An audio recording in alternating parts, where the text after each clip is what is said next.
This channel does not promote any violent, harmful, or illegal activities. All content provided by this channel is meant for an educational purpose only.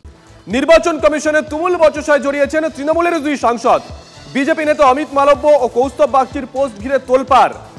নির্বাচন কমিশনের দপ্তরে চড়াসড়ে বাদানুবাদে জড়িয়েছেন একজন মহিলা সাংসদ ও একজন বর্ষিয়ান সাংসদ।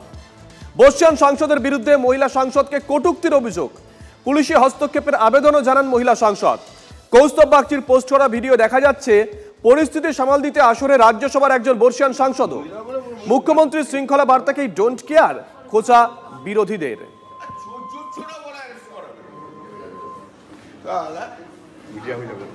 হোক না মিডিয়া, আমি তো চাই মিডিয়া হোক। তো কত বড় অসভ্য আমার দাঁড়িয়ে রূপেশ में क्या होगा तब हम भी करेंगे, but I will not allow to do।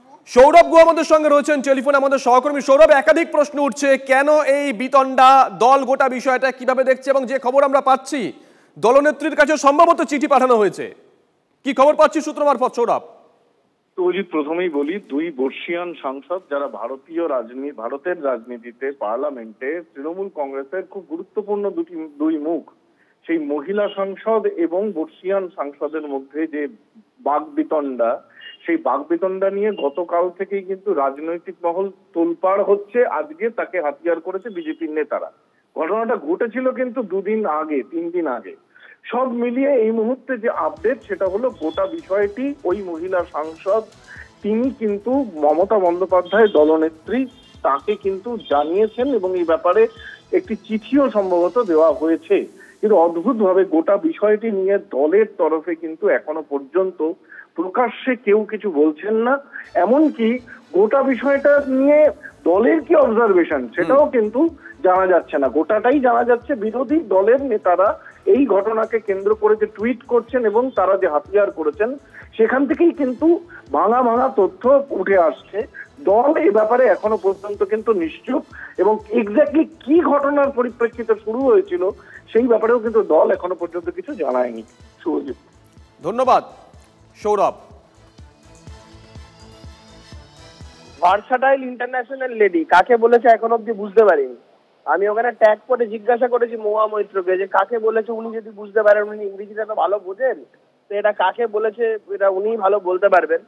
এখন তৃণমূলের লোকেরা তো বারংবার করে বলে যাচ্ছে নাকি 4-5 বিজেপির এমপি তারা নাকি যোগাযোগে আছে, কিন্তু তাদেরই দলের লোকেরা তাদেরই গ্রুপের স্ক্রিনশট তুলে পাঠিয়ে দিচ্ছে আমাদের। বুঝতে পারছেন কোন জায়গায় আছে তৃণমূল দলটার অবস্থা?